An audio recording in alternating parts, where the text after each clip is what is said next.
Canarias Mi Mundo, el programa de la identidad canaria, con Alexis Hernández. Saludos amigas y amigos, muchísimas gracias por estar, por acompañarme, por dejarse acompañar. Es un placer para mí compartir este espacio radiofónico para acercarles testimonios que yo considero que son importantes, notables y destacados dentro de la sociedad canaria, en el caso concretamente que nos ocupa. Vamos a hablar con Kevin Meneses. Bueno, espero que hable él más que yo, porque él es el ingeniero electrónico, especialista en inteligencia artificial, creador de contenidos, entrenador, ya verán ustedes de qué, lector incansable, viajero, bailarín, ahí es nada, y además, por si eso les parece poco, el 3 veces campeón absoluto de ajedrez en Canarias. Este joven tinerfeño, Kevin Meneses, hoy está con nosotros y vamos a intentar aprovechar al máximo esta conversación de la que estoy absolutamente convencido vamos a disfrutar. Yo al menos. Bienvenido, Kevin. ¿Cómo estás? Muy buenas, Alexis. Pues un placer estar aquí y nada, vamos a por todo. Sí. No sé cómo te sientes tú. Un poco de todo y un poco de nada. O todo al mismo tiempo. Ajedrecista, profe de ajedrez fundamentalmente, ingeniero electrónico, experto en inteligencia artificial, bailarín, jugador de pádel, no sé si con acierto o no. Sí, me gusta bastante. Sí. ¿Cómo te sientes tú?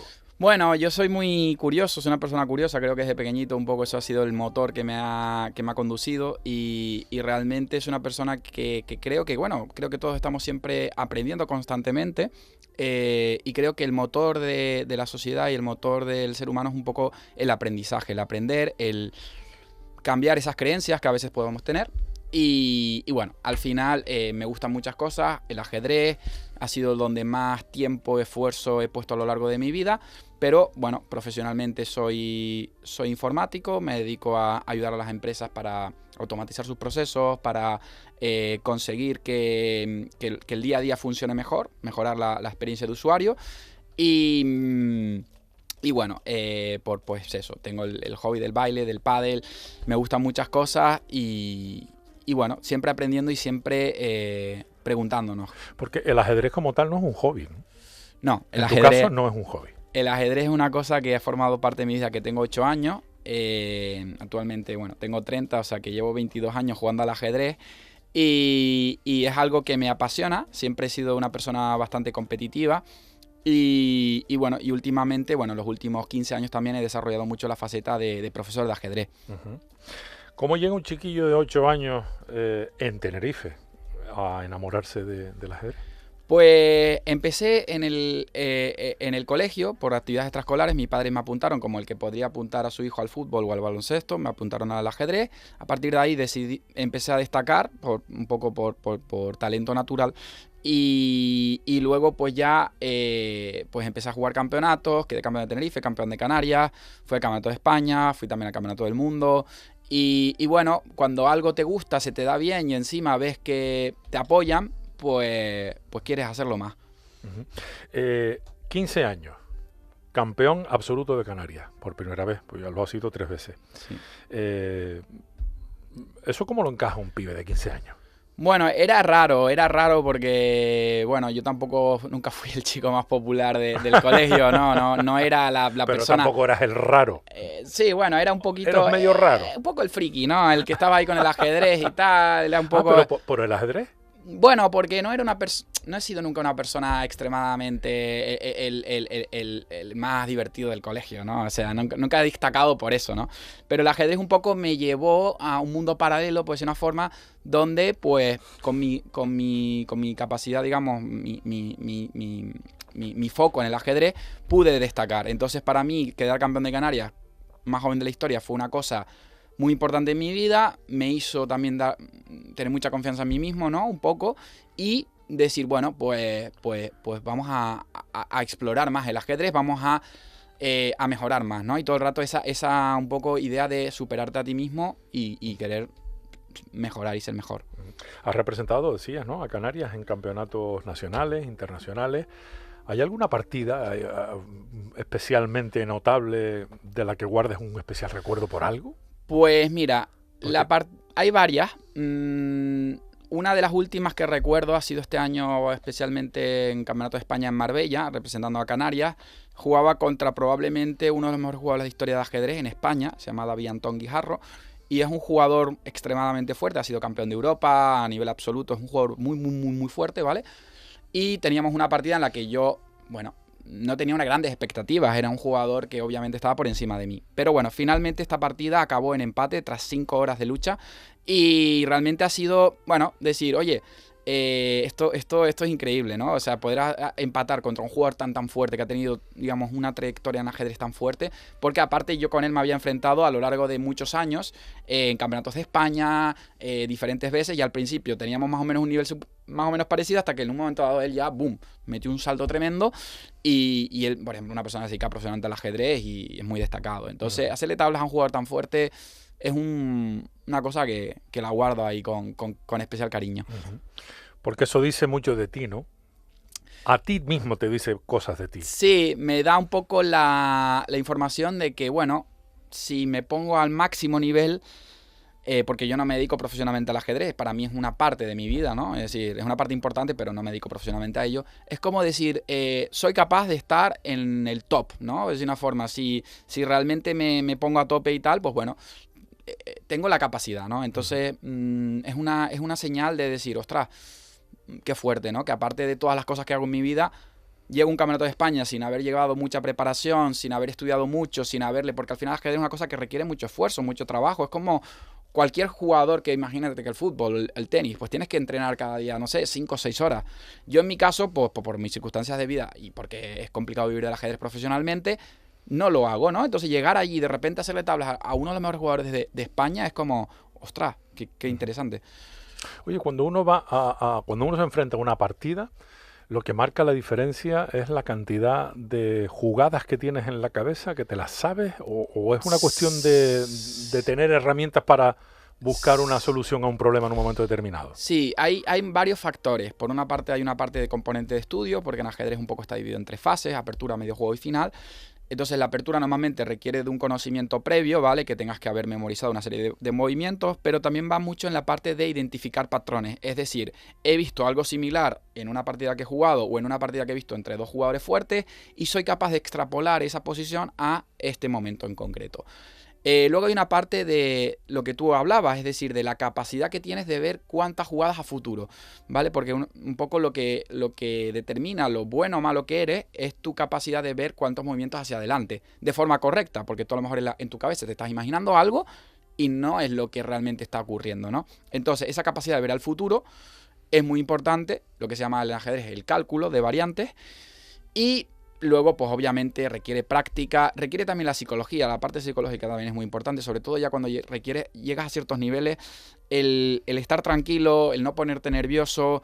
Hay que pensar que en el ajedrez al final es una lucha contra otra persona, es decir, no es como en otros deportes que si tú fallas le puedes echar la culpa al portero o al otro, no, la culpa es tuya, o sea, tienes que asumir 100% la responsabilidad de tus actos.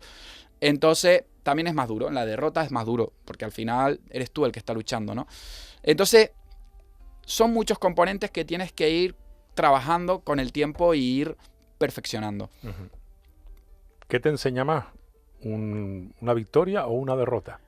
Para mí, las derrotas. Las derrotas son esos momentos en los que hay un dolor, porque normalmente, si eres una persona competitiva con la que normalmente de cada X partidas tú ganas la mayoría, cuando tú pierdes, la cosa es que tú no quieres volver a perder. Entonces, como un poco en la vida, ¿no? Si cometes un error, dices, vale, ¿y por qué cometí este error? ¿Qué me llevó a cometer este error? ¿En qué momento me equivoqué?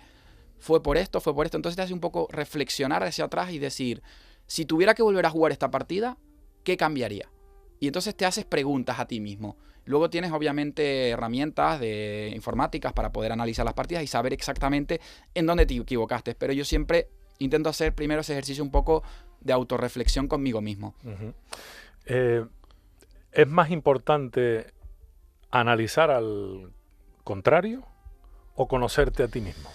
Esa es una muy buena pregunta. Yo creo que lo más importante es conocerte a ti mismo. Es un poco como en la vida, ¿no? O sea, si tú no conoces tus fortalezas y tus debilidades, si tú no conoces un poco en qué tipo de circunstancias te sientes más cómodo, pues no puedes, digamos, buscar ese tipo de circunstancias. Luego hay una parte importante cuando uno juega al ajedrez, que es prepararte, es decir, mirar qué juega el otro y ver un poco, estudiarlo, ¿no? Pues este es un jugador más agresivo, este es un jugador más pasivo, este es un jugador que juega mejor en las posiciones abiertas, este a lo mejor juega más posiciones cerradas, o este en esta apertura tiene una debilidad porque esta partida tal. Entonces se trata también mucho de analizar al contrario, pero está claro que si tú no te conoces a ti mismo, por mucho que analices al contrario, no puedes hacer nada. En el caso de cada jugada, ¿es interesante o más productivo tomar tú la iniciativa, ser quien ataca o esperar y reaccionar al ataque del otro? Bueno, yo por mi estilo de a ver, siempre hay un estilo de juego, pero un poco lo que se recomienda en ajedrez, como en la mayoría de deportes, yo creo, es el intentar tú tomar siempre la iniciativa, o sea, un poco ser el que va con el ataque o la ventaja por delante, es decir, el que está tomando las riendas de la situación. A veces en el ajedrez te toca porque has cometido un error, defenderte y decir, pues bueno, me toca defenderme y tengo que un poco, como un poco en el boxeo, ¿no? Te están dando ahí tal y tienes que protegerte, ¿no? Pero lo ideal es que siempre tú lleves la iniciativa. Ok. Veo que cualquier jugada de ajedrez la trasladas a la vida, bueno, también esa es real, pero al día a día y lo extrapolas, ¿no? A otras disciplinas. Sí, eso creo que es una de las cosas que más me gusta también del ajedrez, que lo veo reflejado, o por lo menos yo lo veo mucho en muchas circunstancias de mi día a día, ¿no? Tanto desde la parte de la planificación, o sea, oye, tengo estas actividades en mi trabajo, ¿cómo puedo optimizar la planificación de mis actividades? Oye, quiero tomar esta decisión A, pero también tengo esta decisión B y tengo esta decisión C. ¿Cuál de ellas es mejor? Pros, contras. Un poco el ajedrez también te enseña a comparar riesgos y beneficios, ¿no? Y un poco balancear cuánto de riesgo, cuánto de beneficio. Y creo que esto pues es extrapolable a cualquier circunstancia de la vida cotidiana. ¿Pensaste de niño que esto iba a ser así? No, la verdad es que yo simplemente empecé a jugar porque me gustaba, era algo súper natural para mí, pero luego, pues a medida que vas creciendo y se desarrolla tu cerebro, pues vas viendo que hay un montón de interconexiones que aparentemente no existen. Ajá. Pero que están. Están y realmente es increíble porque el ajedrez un poco te lleva... Pero me estás hablando de tu experiencia vital. Sí. No me estás hablando de ajedrez concretamente solamente. Me estás hablando de que parece que todo estaba planificado, ¿no? Sí, a veces un poco yo lo veo como a mí me gusta mucho la charla esta de Steve Jobs que habla de conectar los puntos hacia atrás y no hacia adelante. Y un poco es eso, ¿no? Cuando tú ha pasado un tiempo y dices, ostras, me pasó esto porque entonces y conectas hacia atrás experiencias de tu vida que en teoría a priori no tenían una correlación, pero de repente, hostia, todo se une, ¿no? Como un poco por arte de magia. Sí. Eso tiene mucho que ver también con las creencias, ¿no? Que tenga uno sobre a veces nuestro papel en este universo. Sí, también creo que eso puede ser que a veces simplemente... Un toque místico también, ¿no? Sí. Pero eso no es malo, ¿no? No, yo creo que cada uno le da el sentido a la vida que quiere y está bien. Para mí lo que es interesante es, por cómo soy yo, que las cosas tengan un sentido, ¿no? O sea, tener una explicación. Yo un poco vengo siempre de la parte más científica, de la parte ingenieril, y para mí las cosas tienen una lógica. O sea, eso de creer algo, porque... por lo que sea, pues bueno, cada uno tiene sus creencias, pero yo intento buscarle la parte más lógica, la parte más racional. Bueno, a lo mejor todo lo explica una energía que es la que hace que estemos enlazados unos con otros, punto a punto, ¿no? Sí, puede ser. Decía Jorge Luis Borges que el Aleph, él define el Aleph como el punto donde convergen los demás puntos, ¿no? En tu caso, ¿cuál es el punto donde convergen los demás puntos? Yo siempre pienso un poco que uno se desarrolla en base a la experiencia que tienes en la vida. Entonces, a ver, el ajedrez ha sido una parte muy importante en mi vida, donde convergen muchas cosas, pero creo que siempre va en ti mismo, es decir, en cómo tus experiencias te han condicionado y cómo tú las has interpretado y cómo tú has sabido sacar, pues, como quieres avanzar en la vida, los puntos positivos, ¿no? Y las enseñanzas. Entonces creo que cada experiencia en la vida tiene una enseñanza y esa enseñanza es un poco el punto en el que tú puedes decidir si tomártelo para mal o para bien y si extraer algo positivo de ello. O sea que un poco eres tú. Tu propio Aleph, donde convergen todos los demás puntos. Sí, ¿no? exacto. Bueno, en fin.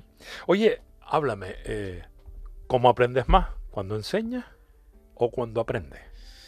Te diría que cuando yo enseño a los demás, porque el ejercicio, bueno, hay por ahí una una escala que habla un poco de cómo aprendemos mejor. Y normalmente el último punto siempre habla de cómo enseñas a los demás. Es decir, cuando tú eres capaz de transmitir un conocimiento a otra persona, es el punto máximo donde has alcanzado el dominio de ese algo, ¿no? Entonces, yo realmente sé que domino algo cuando soy capaz de explicárselo a una persona que aparentemente no tiene ni idea y me va a entender.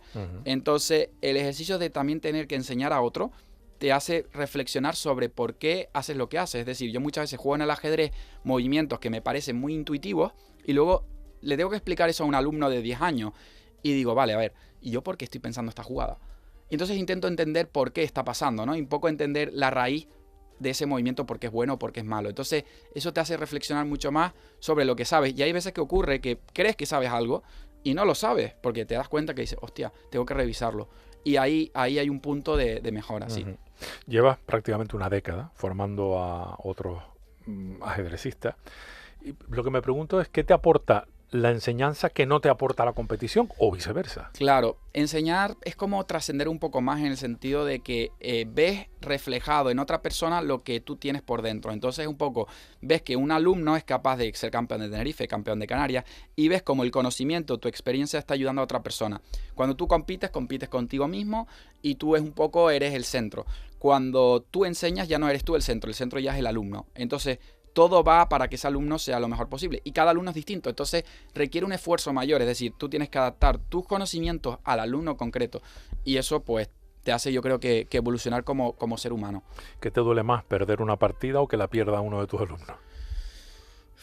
Eso es un poco complicado. Depende un poco del nivel de cuánto significa perder esa partida. Es decir, si perder la partida significa quedar campeón de España o no. A día de hoy yo ya estoy un poco más, o sea, sigo compitiendo y me encanta la competición, pero no estoy tan involucrado. Creo que si viera un alumno de 10 años que jugando ser campeón de Canarias y pierde la última partida y llora o algo así, me dolería a mí bastante. Creo que más que incluso lo otro, aunque dependerá también mucho del contexto. Sí. Hablas de dolor. Eso quiere decir que hay una experiencia emocional en cada partida, ¿no? Sí, totalmente. O sea, hay partidas que simplemente juegas y ya está, pero hay otras que son realmente muy claves y realmente pues pueden suponer un punto de dolor. Recientemente, una de las partidas que más me han tocado a mí, porque me ha pasado personalmente la experiencia, jugamos el Campeonato de Canarias hace un mes en Puerto de la Cruz con el equipo del Ébano. Yo representaba el tercer tablero. Bueno, por las circunstancias del torneo, la partida mía era decisiva para quedar campeones o no. Y en un momento dado tengo una posibilidad tengo ventaja en la partida. Bueno, total, que tenía que jugar a ganar sí o sí para que la partida fuera, aunque estaba muy igualada, tenía que luchar por la victoria. Y de repente mi rival me hace jaque mate de forma totalmente inesperada para mí, lo cual es un fallo que normalmente no voy a cometer, pero por la tensión del momento lo cometí. Y de repente se te cae un poco el mundo encima porque ya no es solo tú, es tu equipo. Todo lo que venía detrás. Entonces sí que fue duro, sí. El Club Ébano de Barrio Nuevo, ¿no? Sí. Que por cierto ha dado un salto, no sé si solo cuantitativo, pero cualitativo desde luego, ¿no? En estos últimos años. Sí, en los últimos 3-4 años ha habido un incremento de alumnos, de personas que están interesadas, que están apuntadas en el club, que son socios del club. Actualmente somos el club más grande de Canarias y bueno, y la verdad es que hay una proyección bastante importante.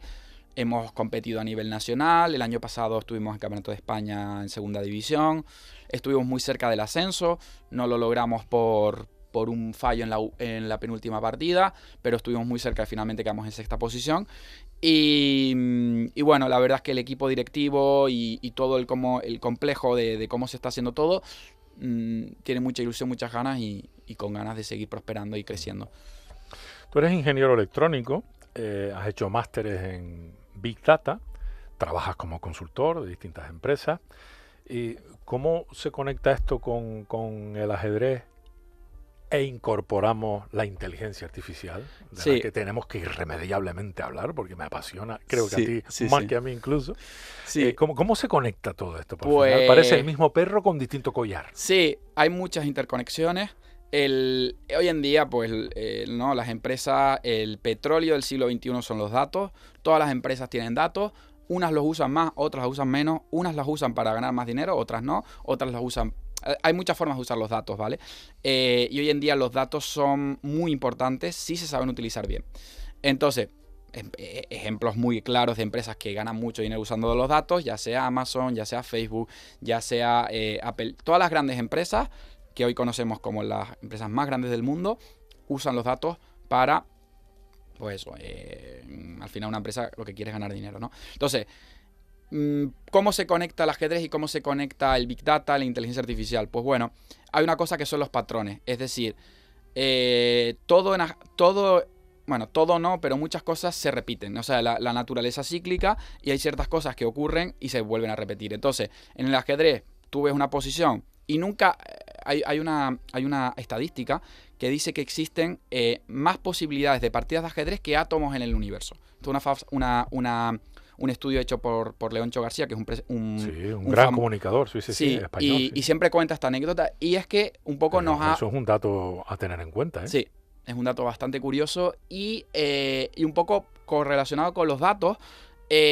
Al final es imposible para un ser humano aprenderse todas las posibilidades que hay en ajedrez. Totalmente imposible. Entonces, al final, ¿cómo funciona? Pues reconocimiento de patrones. Tú ves algo que te parece similar, intentas detectar qué es igual o qué no es igual y qué puede haber de correlación. Y un poco en los modelos de inteligencia artificial y todo lo que funciona, siempre sigue un procedimiento similar. Es decir, tú al final tienes unos datos, tienes que transformar esos datos, hacer una serie, digamos, de transformaciones en los datos para entrenar luego lo que se conoce como un modelo de inteligencia artificial. Que hoy en día, los más famosos que tenemos hoy en día, pues son ChatGPT y todo esto son modelos del lenguaje, ¿vale? Pero existen otros tipos de modelos, como modelos predictivos, modelos basados en clustering. Por ejemplo, un modelo predictivo, un ejemplo, podría ser la predicción de demanda de una... O sea, imaginemos que tenemos una empresa que lo que quiere es saber cuántas unidades va a vender el próximo mes. Entonces tú, en base al histórico de datos pasados, tú puedes tener un modelo que te prediga cuántas ventas vas a hacer, porque depende de cuántas ventas puedas hacer, vas a fabricar más o fabricar menos. Y lo que no quieres es lo que se llama la ruptura de stock, por ejemplo, que tengas que tirar material, ¿no? Y esto es un modelo, un caso de inteligencia artificial. Entonces, el ajedrez y los datos se conectan a través de establecer patrones, y lo que es muy buena la inteligencia artificial, que no somos tan buenos los humanos, es en ver patrones que antes, a nivel humano visible, no se verían. Pero una inteligencia artificial es capaz de encontrar esos patrones y esas reglas no visibles. ¿Quién la inventó? La inteligencia artificial viene desde mucho atrás. Cuando hablas de mucho atrás, ¿de qué tanto atrás estábamos hablando? Pues diríamos, yo creo que, bueno, habría que verlo exactamente la historia y tal, pero yo creo que empieza un poco, no sé. A fraguarse la idea, ¿en qué década más o menos? Yo creo que sobre el siglo XX empiezan ya las primeras ideas. Y luego ha habido una evolución muy grande de los modelos, de cómo la inteligencia artificial ha ido evolucionando. Comparativamente con el ajedrez, una anécdota curiosa, bueno, una historia curiosa, es que en 1992 se enfrenta Deep Blue, ¿vale? Que es una máquina entrenada por IBM, contra Garry Kasparov, que es el campeón del mundo en ese momento. Y finalmente, pues, este match, si no recuerdo mal, lo gana IBM, la gana la máquina. La máquina gana al humano.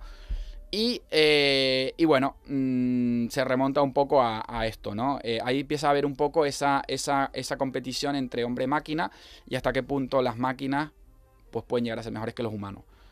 A día de hoy, las máquinas son mejores que los humanos jugando al ajedrez, jugando al Go y jugando a los juegos más complicados del mundo.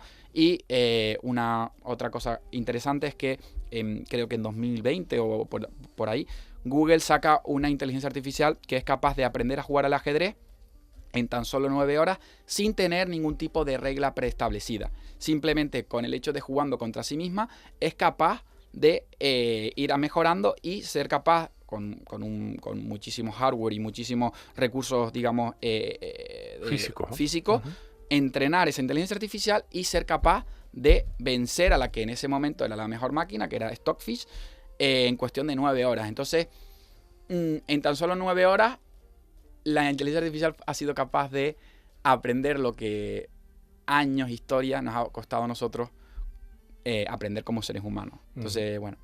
Es curioso que se testeara esa primigenia inteligencia artificial, la del año 1992, que se testeara con una partida de ajedrez, ¿no? Sí. Es curioso ese detalle. Sí, siempre creo que ahí ha habido, poco por lo que hablábamos antes, el volumen de posibilidades ha hecho un poco que sea un reto informático. Es decir, bueno, hoy en día ya han evolucionado muchísimo, pero anteriormente el guardar información, pues desde los disquetes hasta elementos, digamos, de memoria, era complicado poder guardar la información. Entonces, hoy en día ha evolucionado mucho, pero antes esto no era tan fácil, el almacenar la información. Entonces, bueno, un poco siempre ha sido un reto informático.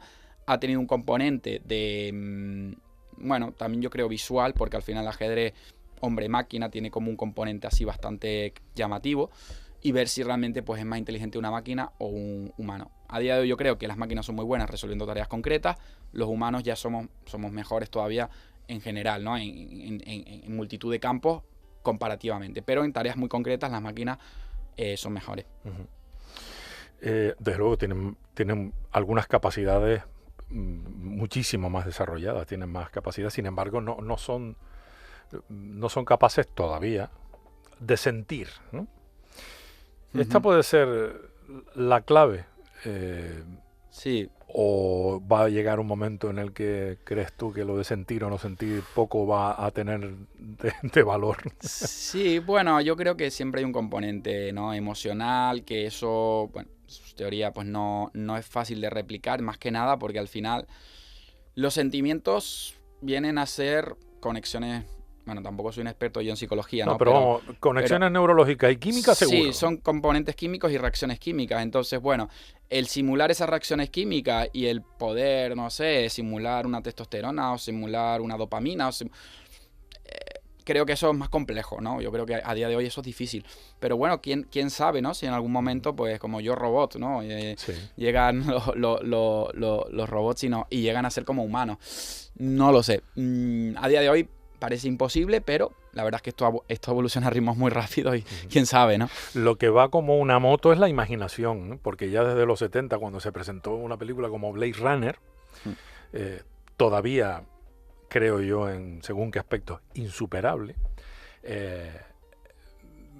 estamos de suerte, ¿no? Por haber sido, bueno, en tu caso no, porque eres un poco más joven, bueno, bastante más joven que yo, ¿no? Pero hemos tenido la suerte de ser testigos de ver cómo la capacidad de imaginación humana, del humano, ha conseguido materializarse, ¿no? En distintos aspectos. Léase este aspecto que decías, por ejemplo, en la película que se muestra en Yo Robot, que no está tan lejos, como parece. No, yo creo que el ser humano tiene un poco esa intuición, ¿no? De que al final también un poco, si tú crees que es posible y la tecnología lo permite, al final se materializa. Entonces yo creo que, bueno, el ser humano ha avanzado a unas velocidades tremendas y hoy en día incluso pues ya con ChatGPT y cosas así, que le pides que te haga una imagen con un fondo no sé qué, del mar, con un gato, con no sé qué, y tienes una capacidad de crear imágenes, de crear cosas visuales que antes era imposible. Entonces, a golpe de 3 clics, o sea que realmente esto es exponencial. Sí. Oye, ¿qué papel juega el hardware? Porque el software ha evolucionado bueno, y sigue, sí, a ritmos agigantados. El hardware se ha quedado un poco en la sombra, te lo digo porque tú como ingeniero electrónico todavía tocas materiales, ¿no? Sí. ¿Qué papel juega el hardware en este momento? El hardware es muy clave porque al final los modelos de inteligencia artificial tienen un soporte de entrenamiento. Entonces, la capacidad de entrenar estos modelos tan grandes, porque al final hablamos de memorias RAMs, bueno, de procesamientos muy grandes, tienes que tener una capa física, ¿vale? Una capa física de entrenamiento y sobre todo de lo que se llaman hoy en día las GPUs, ¿no? Que las GPUs lo que permite son procesamiento de hardware acelerado, ¿no? Entonces, bueno, hoy en día una de las empresas, bueno, por compararlo un poco con el crecimiento en bolsa que ha tenido Nvidia, si vemos a Nvidia en los últimos 5 años en bolsa, con el desarrollo de la inteligencia artificial, al final Nvidia se dedica, entre muchas otras cosas, pero principalmente a crear GPUs, ya material, digamos, electrónico para estas inteligencias artificiales. Su crecimiento ha sido exponencial, ¿no? Probablemente ha sido una de las empresas que más ha crecido en los últimos 5 años. Entonces, creo que el papel del hardware va a ser siempre fundamental y la optimización de los recursos a nivel de, pues ya sabemos que el tamaño de los transistores ha llegado a un punto donde X cantidad y siempre se quiere pues hacer el transistor más pequeño, porque si en vez de, si conseguimos reducir 1 milímetro aquí, pues vamos a tener, o sea, 1 milímetro de reducción del tamaño del transistor puede hacer que en un dispositivo tenga millones más de transistores y por lo tanto la capacidad de procesamiento sea mucho mayor. Entonces hay también una guerra, digamos, o hay una lucha paralela en la que es muy importante ese desarrollo, digamos, del hardware electrónico para pues bueno, para poder crear todas estas inteligencias artificiales. O sea que el objetivo de los desarrolladores y constructores de hardware es hacerlo cada vez más pequeño y más potente. Claro, exacto. Y mejorar un poco pues todo lo que tiene que ser con ya dispositivos lo que se llaman dispositivos embebidos, ¿no? Pues en temas, sí, dentro de la comercialización de productos electrónicos pues hay distintas ramas, está la inteligencia artificial, también pues ha habido ha sonado mucho el tema de cómo hacer minado de criptomonedas. Pues todo el tema de minado de criptomonedas se basa un poco en las mismas, digamos, herramientas electrónicas o dispositivos electrónicos que la inteligencia artificial, ¿no? El crear estas GPUs potentes para minado. Cada tarea tiene un objetivo, entonces al final se optimizan los productos electrónicos en base un poco al cometido final que tienen. Entonces no es lo mismo querer minar criptomonedas que querer automatizar tu casa para que se cierren las persianas y que cuando sea de noche se encienda la luz cuando pasa. Depende un poco de ¿qué vas a hacer? ¿Vas a usar una electrónica o vas a usar otra? ¿Dónde está lo analógico en tu vida? Pues cada vez menos. La verdad es que la electrónica analógica y lo que viene siendo el analógico, bueno, desaparece un poco. Cuesta imaginarse un mundo analógico, pero bueno, siempre nos quedarán dispositivos físicos, ¿no? O sea, un micrófono, unos cascos, no sé. Bueno, lo mismo con el tiempo, hay un microchip implantado en no sé dónde que te permite... Sí, no sé, sí, no cosas sé. así he escuchado, ¿no? He leído. Sí, luego hay muchas, pues, ¿no? O sea, hoy en día casi todo la electrónica analógica, yo recuerdo, por ejemplo, mi padre hace 20 años arreglaba televisores y se ponía ahí a soldar y a no sé qué. Los de tubo. Sí. Y entonces se podía ahí poner una tarde soldando, poniendo un transistor, un condensador, un no sé qué, no sé cuánto. Y hoy en día llegas a un chip en AliExpress y por 3 euros tienes el bloque tal. Entonces, claro, al final la reducción de costes también hace que el diseño electrónico más casero pues también tiende un poco a verse obsoleto. Bueno, pero en tu caso, o sea que en tu caso analógico no hay nada, ni los libros que te encantan. Bueno, los libros siempre están ahí, me encantan. Me gustan más en soporte físico, la verdad. ¿Te gusta el papel? Me gusta el papel. Tengo también el Kindle y eso, pero creo que es mucho más... La lectura física siempre es como más... que lo puedes tocar, puedes incluso leer las hojas ¿no? Y todo esto creo que también a nivel de incluso poder entender el libro y poder disfrutar del libro, pues es mejor. ¿Cuándo fue la última vez que escribiste a mano? Pues... no suelo escribir mucho a mano, la verdad. Creo que cuando juego al ajedrez siempre, porque hay que anotar los movimientos de las partidas, ¿vale? Y a veces algunas notas en el trabajo y eso, de cosas de checklist y cosas así que a veces tengo que hacer, los pongo a mano o los pongo visualmente para que me acuerde, porque a veces con el mundo digital a veces no sabes dónde tienes la información. O sea que no vas, si es que vas a hacer la compra, no llevas una lista en un papel. Normalmente tengo mi Google Notes y ahí más o menos voy poniéndolo todo. Y uno al final se vuelve muy digital, ¿no? Sí, desde luego. Oye, tienes un canal de YouTube, uno hasta donde yo sé, no sé si tienes más de uno, con más de 300 vídeos entre ajedrez, no sé si se dice Python o Python. Sí, o algo Python, así, sí. Y ciencia de datos, ¿no? Sí. ¿Cómo nació el proyecto este? Realmente lo tengo un poco dividido, o sea, tengo por una forma toda la parte de Python, ciencia de datos, inteligencia artificial por un lado, y el otro lado tengo el canal de ajedrez. Sí, empecé con el canal del ajedrez porque, bueno, me apetecía divulgar, sobre todo en el tema de la pandemia, pues cosas que a mí me parecen interesantes. Ese canal lo tengo ahora un poco más parado porque, bueno, al final yo casi siempre las clases un poco las hago más... online o uno a uno o en grupos, pequeños grupos reducidos, y la parte un poco del ajedrez la tengo un poco más centrada en clase. Y la parte, digamos, del canal de Python, de inteligencia artificial, pues nació también un poco en la pandemia porque en ese momento vi que había o sea, yo estaba terminando el máster en Big Data y un poco a raíz de lo que hablábamos antes de, oye, ¿qué es mejor, enseñar o aprender? Dije, oye, ¿por qué no soy capaz de todo lo que estoy aprendiendo en el máster, lo enseño en un curso a nivel básico con lo que a mí me parece más interesante? Entonces, el hecho de tener que grabarte en una pantalla, tener que pensar cuáles son las cosas que más importantes son para ti y tener que explicarlo a alguien que no eres tú y que luego obviamente tienes que virar que eso esté bien, pues también te hace un poco la responsabilidad de decir, vale, voy a sacarle un beneficio a esto y voy a mejorar yo. Entonces, nace un poco como una necesidad, en hecho de sentido de todo este conocimiento quiero depurarlo. Y bueno, y a día de hoy pues el canal sigue creciendo, sigo creando contenido, ahora ya un poco más enfocado en inteligencia artificial, herramientas de productividad, programación de distintas cosas más enfocadas a lo mejor en los mercados financieros, automatización de procesos, diferentes ideas que a mí se me van ocurriendo, las plasmo ahí. Y bueno, y la verdad es que ese fue un poco el origen, sí. Uh-huh. Eres lector, ¿no? Sí. Eres viajero. Sí. ¿Dónde has estado? Pues mira, uno de los últimos viajes que me ha encantado fue que estuve el año pasado en Tailandia y la verdad es que fue una pasada. Visité durante 2 semanas todo lo que viene siendo Tailandia, que es bastante grande. Me gustó mucho la cultura, la forma como al irte un poco fuera de Europa ves otra perspectiva del mundo. La gente es muy amable, te tratan muy bien, son muy serviciales. Es una barrera también, hablas en inglés, pero mucha gente allí no habla en el inglés, entonces bueno, también tienes un poco el tema del inglés, de salir a otros sitios y sobre todo de ver otras formas de vivir, otras formas de pensar, otras culturas. Uh-huh. Fue un viaje que me marcó un poco también por el hecho de que, oye, trabajas remoto, eres informático, el sueño, aunque bueno, luego a eso hay que poner un poco más sobre la tierra, es que puedes viajar por el mundo e ir trabajando por el mundo.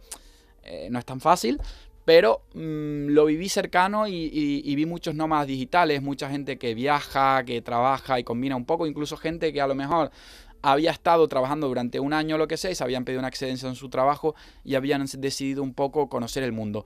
Entonces vi muchas experiencias de personas, me enriqueció mucho y bueno, quién sabe, ¿no? Si uno al final, en algún momento dado, te planteas un poco el viajar por el mundo y ver y trabajar, no sé. Pero allí no fuiste buscando tecnología, sino creo que todo lo contrario, ¿no?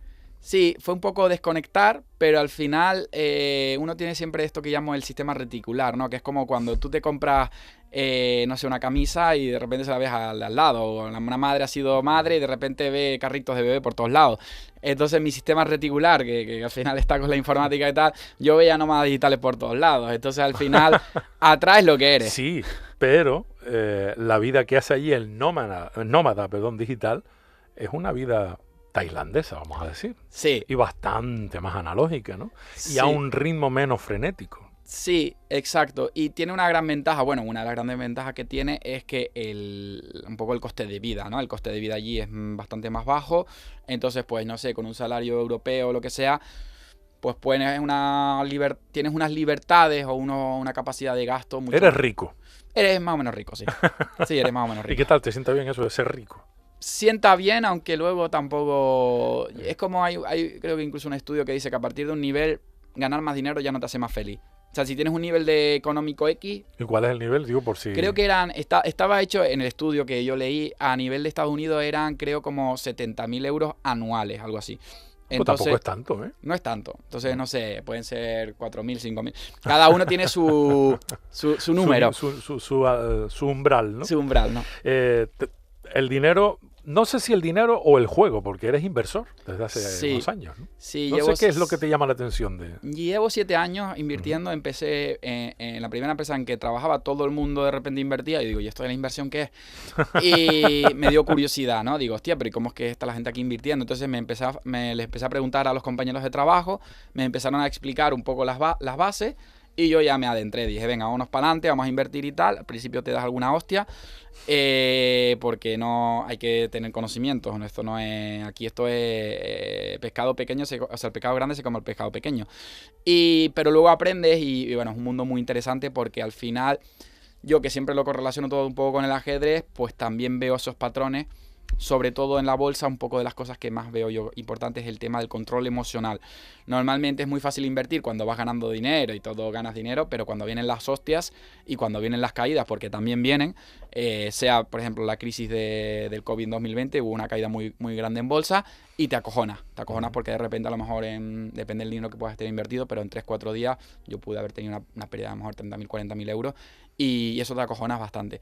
¿Lo recuperaste? Sí, Con el afortunadamente tiempo. Bueno, sí, porque bueno, tienes una estrategia, pero son momentos duros, o sea, que invertir en bolsa no es fácil, pero yo sí que lo recomiendo. Pero entonces, lo de invertir en bolsa, lo de jugar al ajedrez, lo de bailar bien salsa o bachata, que te encanta, por cierto, jugar bien o más o menos bien al pádel, que también sé que te gusta.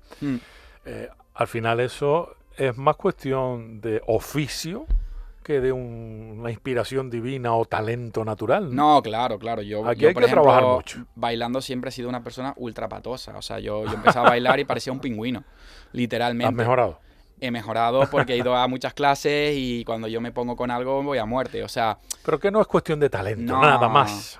El talento predispone, pero luego hay que currarlo, Claro. lo que sea, ¿no? Sí, yo creo que todo el mundo tiene una capacidad de llegar hasta un punto, o sea, obviamente, si no llevas a lo mejor la salsa en tu sangre, pues no vas a ser campeón del mundo de salsa, obviamente, yo lo sé. Pero te permite... ¿Pretendería ser campeón del mundo de salsa? No, en ningún momento. Pero que creo que todo el mundo puede llegar a un nivel bastante bueno y todo depende con que te compares. Oye, si te comparas con la media, pues sí, puede ser que estés por encima. Si te comparas con...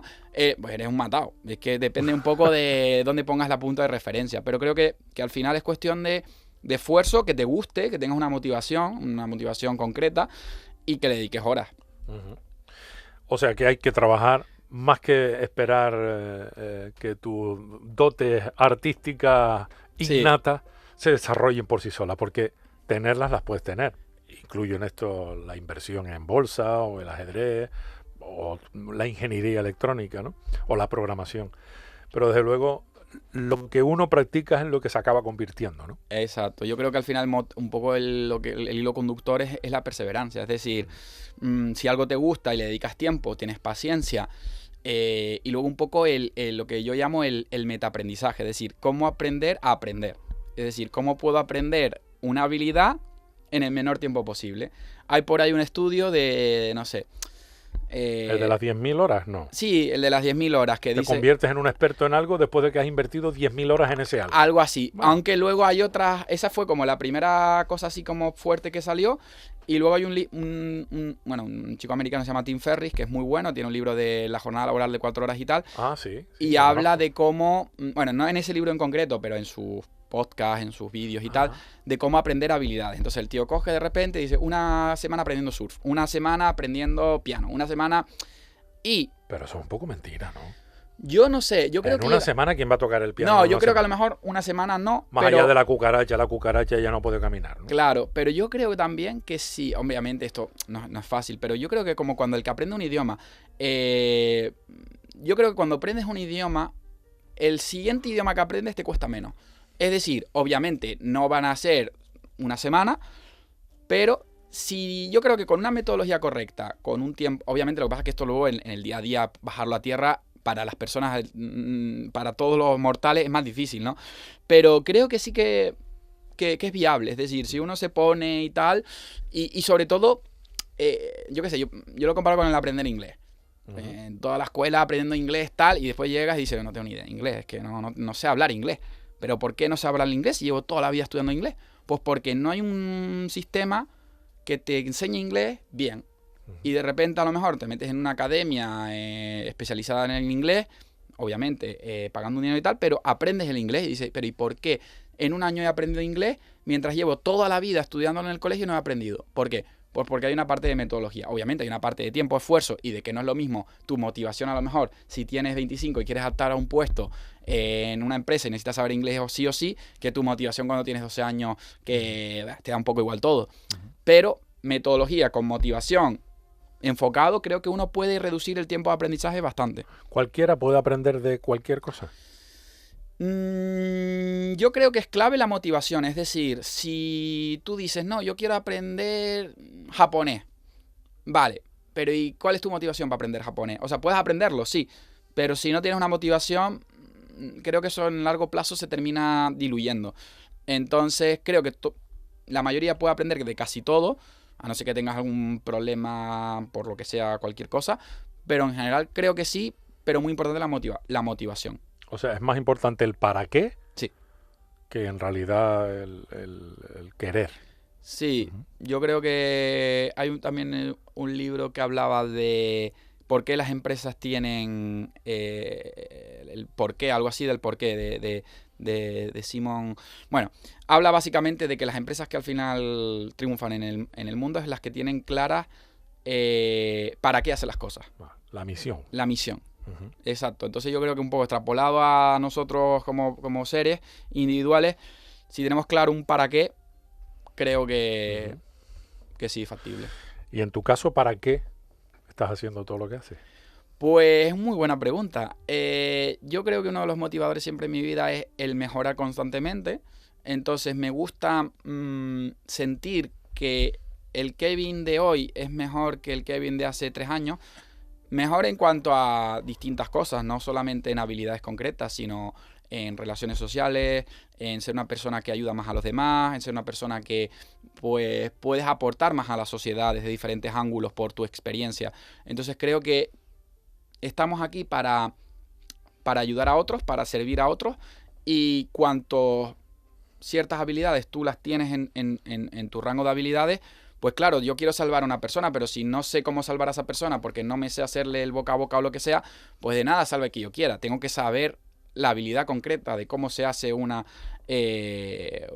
Una a boca. reanimación Claro. cardiopulmonar. Claro, entonces no es solamente que yo quiero, es que yo también tengo que estar preparado. Entonces yo creo que si yo quiero y estoy preparado, puedo llegar a mejorar y sobre todo un poco a sentirte más realizado en el mundo. Ujú.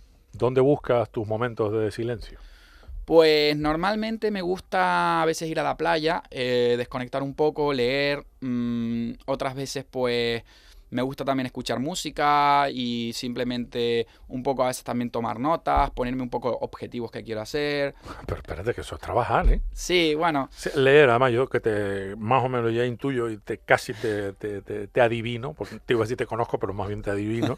A ti te gusta leer sobre lo práctico. sí, yo soy muy... Tú no eres muy de novela, me No, parece a mí. Entonces no. cuando dices me desconecto leyendo, no, que Eso va. es un fallo que yo tengo, me cuesta mucho desconectar porque... Dice, escucho música, pero seguramente si tiene letra le vas a poner asunto. Sí. ¿No? Sí, cuesta a veces cuesta desconectar porque tu cabeza está todo el rato pensando y es como un ciclo, ¿no? Ajá. Infinito, entre comillas, de hostia, tengo esta idea, hostia, a ver cómo lo llevo a cabo, hostia, ¿no? Y empiezan ahí tu mente está todo el rato trabajando. Desconectar me cuesta, la verdad, es difícil. Intento a veces eso, ir a la playa, dar un paseo, viajar también me viene muy bien. Cuando viajo no tengo ningún ordenador cerca ni nada. A veces también poner el móvil en modo avión durante un día y cosas así. Eso funciona, ¿eh? Sí. Bueno, Sí. por lo menos para que no te moleste nadie, ¿no? Exacto. No sé si tú mismo tienes un modo avión para dejar de escucharte. Imposible. Creo que ese clic, ese botón no lo tengo. Y bueno, va un poco en cómo tú eres como persona, ¿no? Yo creo que dices, no, tienes todo el dinero del mundo, haz lo que tú quieras. Yo creo que seguiría haciendo cosas. O sea, el estar parado como tal no es algo que me haga sentirme bien. ¿Cuáles son tus 3 grandes objetivos a medio o largo plazo? Sí, pues me gustaría, en el ámbito profesional estoy bastante contento, pero bueno, también tengo un poco un proyecto, bueno, tengo proyectos de ahora todo el tema de inteligencia artificial y automatización de procesos, es decir, me gustaría tener una pequeña, a lo mejor, agencia que ayuda a pequeñas y medianas empresas a automatizar procesos con inteligencia artificial y ayudar a clientes en este ámbito, porque creo que hay una curva, hay un nicho de mercado ahí espectacular. Luego me gustaría también viajar mucho más por el mundo, o sea, he viajado, pero hay muchos sitios que no he estado y que me gustaría poder decir, venga, me voy un mes a recorrer el sudeste asiático y vamos a ver qué pasa. Y a lo mejor lo tercero, pues no lo tengo muy pensado, pero podría ser, pues no sé, a lo mejor cuando ya tienes un poco como ciertos flujos de, ¿no? Tienes un poco tu negocio montado, ciertos flujos, es decir, que tu trabajo, que tu tiempo, que tus ingresos no dependan del tiempo que inviertes, porque al final, pues en el día a día tú tienes que dedicarles unas horas a tu trabajo que sí o sí tienes que tener, pero en crear ciertos flujos en mi vida de fuentes de ingreso que me permitan no tener que trabajar tanto, trabajar menos, no depender incluso a lo mejor de trabajar para una empresa, sino tener yo toda un poco esa parte cubierta y poder dedicar ese tiempo extra a lo mejor aprender a tocar el piano, a aprender a tocar algo algo así. O sea, y no hacer nada no vale. No, de momento no me lo planteo. Es que, chico, es que te oigo que cada vez te pones más tareas. Ya, es que... La check-in list esa cada vez es más grande. Sí, es un problema, es una cosa que llevo teniendo muchos años y he intentado bajármelo un poco, de no ser tan autoexigente conmigo mismo y tal. Pero bueno, al final cuando consigo ciertas metas, siento como que estoy avanzando y ya sea ver a un alumno feliz porque ha conseguido un objetivo y hemos trabajado juntos, o ya sea ver que de repente mi proyecto personal consigo, no sé, vender estos cursos a estas personas y el feedback es positivo, o publicas un vídeo en YouTube y la gente te agradece que les ha sido útil, pues todo eso me reconforta un montón. O sea que necesitas el reconocimiento. Cierta manera, sí, realmente sí. El reconocimiento un poco social. Es decir, yo con las cosas que hago, las hago porque a mí me gustan y no voy, digamos, esperando una recompensa, pero sí que si viene la recompensa es gratificante. Es decir, que alguien te diga, oye, me ha ayudado esto para esto, hostia, pues, o llega un padre y te dice, mira, que es que gracias a ti mi hijo en el Campeonato de España le ha ido súper bien y tal. Y yo, joder, qué guay como ver cómo ese niño hace 6 meses no tenía confianza en sí mismo y después de 6 meses va al Campeonato de España y queda entre los 20 primeros. Y dices, no, qué máquina. Eso te reconforta. ¿Y tú no vas a competir más por ahora? Yo sigo compitiendo. Este año me he tomado un pequeño... Ahora en agosto normalmente compito un montón, pero este año lo voy a tomar un poco más de relax. Iré a Valencia unos días a ver a unos amigos porque estuve viviendo 4 años allí. Y bueno, seguiré compitiendo. Ahora en octubre, noviembre empezará lo que viene siendo de nuevo la Liga de Ajedrez aquí en Tenerife. Con el equipo de Lébano seguiré por ahí. Y luego algún torneo que vaya surgiendo, algunas actividades que vayan organizando en el club, pues estaré activo. Oye, tu vida emocional, tu posible familia, eso descartado. Bueno, nada, tus relaciones personales sí, fuera. No, actualmente estoy con hasta donde me quieras contar. No, Simplemente abierto totalmente. Nada, yo tengo ahora mismo estoy con una pareja. Ahora mismo el tema de los hijos no es algo que me haga mucha ilusión, la verdad. Porque todavía siento como que hay muchas cosas en mi vida que no he conseguido. Entonces como no es una prioridad para mí. No me lo planteo. No sé si en un futuro de aquí a unos años me pueda entrar la venada. Eso nunca se sabe. Pero no, ahora mismo lo descarto.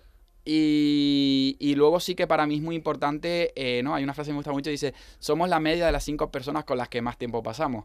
Ah, pues no conocía este detalle. Sí, entonces yo intento cuidar mucho, soy bastante selectivo, podríamos decir, con la gente con la que me rodeo. Entonces me gusta gente amable, gente empática, gente que hace las cosas porque le gustan, porque siente esa pasión por dentro, ¿no? Y gente que te aporta, ¿no? Que tú tienes una conversación, que dices, no, pues, hostia, aprendí esto, hostia, gente que es curiosa también, ¿no? Entonces intento filtrar mucho a esas personas y considero que la parte social y la parte de conexión humana es fundamental. Si mañana fuera el último día de tu vida, que ni Dios lo quiera, si mañana fuera y tuvieras una hora para hacer algo, ¿qué sería lo que harías? No, una hora. Yo creo que a lo mejor escribiría alguna carta, en plan, dejaría un poco mis legados, mis ideas en un papel o algo así, unas cartas a las personas más queridas que tengo en mi vida. Agradecería por todo lo que he vivido y bueno, intentaría abrazar y ver a las personas más cercanas a mí. La carta la ibas a escribir a mano, ¿no? Sí. Y las personas esas a las que abrazar están, ¿no? Sí, bueno, algunas ya no están, pero... Bueno, pero hay muchas formas de abrazar, ¿no? Claro, entonces sí, pero sí, viven hoy en día, sí. Y en esa hora, ¿dónde está el ajedrez? ¿Dónde están los viajes? ¿Dónde está la Big Data? ¿Dónde está el Python? Eso, ¿Dónde hombre, queda todo? Quedarían mis notas en plan... Fíjate que has puesto en categoría 1 tu última hora de vida y te has dedicado a abrazar a personas, o a recordar en algunos de los casos, a escribir a mano y a contarle a los demás lo que sienten. Sí, Eso lo puedes hacer ya sin que sea tu última hora de vida, ¿eh? Sí, a veces uno se olvida de lo importante, ¿no? Entonces sí que es verdad que a veces uno está dentro de su rueda, de su ciclo, de sus proyectos, de sus cosas y te olvidas o no sé, como cuando entras en una panadería, al principio hueles el olor al pan y luego ya no sabes ni que existe el olor. Entonces sí que a veces creo que sí, que tengo que invertir más tiempo en cuidar a esas personas cercanas, ¿no? Estamos a tiempo de todo. Kevin Meneses, muchísimas gracias, de verdad. Ha sido un placer escucharte y poder tenerte cerca, escuchando y viendo el mundo a través de tu perspectiva. Muchísima buena suerte y que se cumplan todos tus deseos. Muchas gracias, Alexis. Ha sido un placer esta entrevista.